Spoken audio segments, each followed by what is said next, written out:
नमस्कार. मी आज लहान मुलांसाठी दोडक्याची भाजी बनवणार आहे. त्यासाठी मी हा एक दोडका कट करून घेतलेला आहे आणि गॅसवर मी तवा तापत ठेवलेला आहे. त्याच्यामध्ये टाकली अर्धी पळी तेल. तेल गरम झाल्यानंतर त्याच्यात टाका जिरे. जिरे तडतडले की त्याच्यामध्ये हे दोडका कट केलेला टाकून घ्यायचा आणि याला हलवत राहायचं.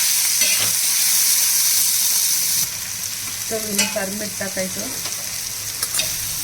आता मी हे 10 मिनिटं तव्यामध्ये परतून घेतलेला आहे. हा दोडका तव्यातच करायचा, त्याच्यामुळे छान लागते चव. आणि हळद नाही टाकायची त्याच्यामध्ये, हळदीनं थोडी चव वेगळी लागते. हळद न टाकलेला छान लागतो. तुम्ही एकदा नक्की ट्राय करून बघा लहान लेकरांसाठी. आता हा दोडका तयार झालेला आहे. तुम्ही नक्की ट्राय करा. व्हिडिओला लाईक करा, चॅनलला सबस्क्राईब करा. थँक्यू.